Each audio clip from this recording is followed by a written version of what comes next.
Chers amis, chers frères et sœurs, parce que nous sommes ici dans un cadre de fraternité, je crois que c'est cela qui est le plus important. Tout a été dit, depuis le président du comité d'organisation, en passant par le parolier, sans oublier Baba Franck. Oh, quelle inspiration divine, j'allais dire. Je crois que tu as présenté nos frères et sœurs sortis de prison avec le brio qu'on te connaît, mais là, ça a été vraiment spécial. Je voudrais te féliciter. Jusqu'aux paroles denses, chargées de sagesse, bien évidemment, de notre doyen. Que puis-je dire encore? Sinon que, comme le poète, j'allais dire que il a commencé à garder ses rayons sur notre pays. Il, c'est le soleil de la liberté. Amen. Le soleil de la liberté. Et c'est au président de la République. Je voudrais m'adresser au président de la République. Oui, ce soleil-là, il ne faut plus l'arrêter. Il ne faut plus l'arrêter. Il faut que tous nos frères et toutes nos sœurs qui sont en prison sortent.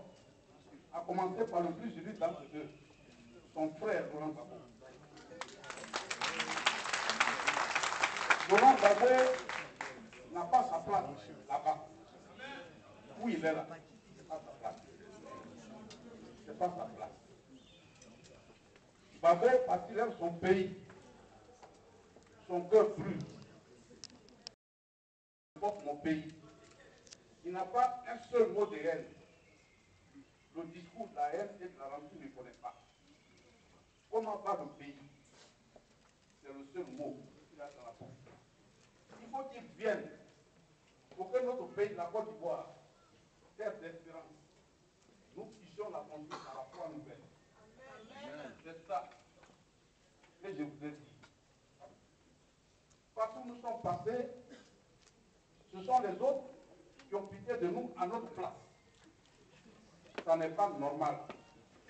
Il faut que ce soit nous-mêmes qui prenions notre destin en main. Qui comprenions que nous sommes des frères et des sœurs.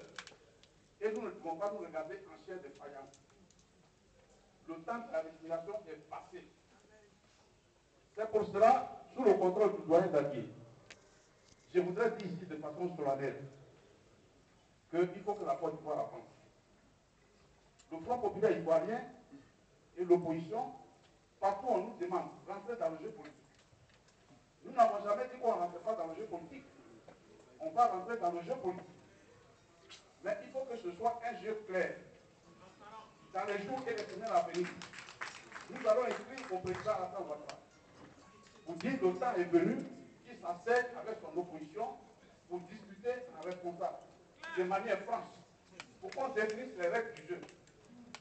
La sécurité, il faut qu'on en parle. Le financement des partis politiques, il faut qu'on en parle. La libération de nos frères et de nos sœurs, il faut qu'on en parle. Voilà, ils sont là. Ce sont nos futurs candidats. On a voulu expérimenter le marché politique de l'oligopole. Ça n'a rien donné. Quelques partis fantoches allons aux élections. Mais on a vu le résultat. L'Assemblée qui est là, mais on fait un lourd poulet et déficit d'inefficacité. Ça n'est pas bon. Ça fait qu'on ouvrir le jeu politique. C'est un spectacle comme ça. Et la contrainte politique, les règles sont claires. Les hypothèses sont claires. C'est ensemble que nous devons les définir. Il n'y a pas de faux fuyants. Ce n'est pas une affaire d'amour propre, ce n'est pas une affaire d'orgueil. C'est une affaire de démocratie.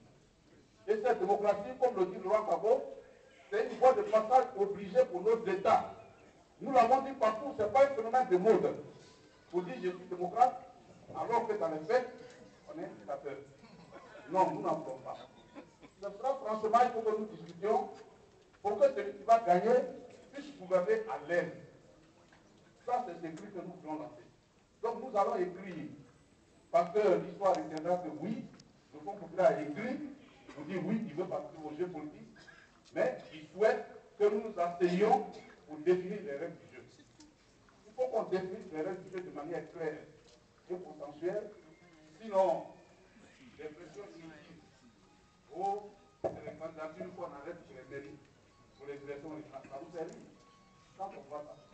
On n'a même pas arrêté la date de manière consensuelle. Comment il peut y avoir élection? Il ne peut pas y avoir élection. Nous devons arrêter de manière consensuelle la date des élections. C'est comme ça que ça se passe. Où on est parti tous là-haut, là, c'est comme ça. Leur conviction, c'est ça, il faut le dire. Et on ne doit pas discuter avec ça. Donc, c'est ce que je voulais dire. Nos frères et nos sœurs sont libérés. Il faut saluer tous les acteurs, tous ceux qui ont contribué à obtenir ces résultats. Il n'y a pas de polémique. Il n'y a pas à dire, oh, c'est nous, oui, c'est moi. Dans cette côte en crise, là, le bébé qui naît, il prie. Quand il cherche la solution à la crise. Quand il dit, oh, voilà. Lui, il vient directement de Dieu. Hein. Donc, c'est la paix qui cherche. C'est la réconciliation qui cherche. C'est pour cela que nous voulons dire merci vraiment à tous et à tous. Et vous encourager au seuil de cette nouvelle année à continuer dans la voie pour que tous nos frères viennent nous rejoindre, pour qu'ensemble, nous bâtissons notre pays. Bonne et heureuse année à tous et que Dieu garde chacun de chacun. Voilà, avec le discours du président Niakar, discours qui précède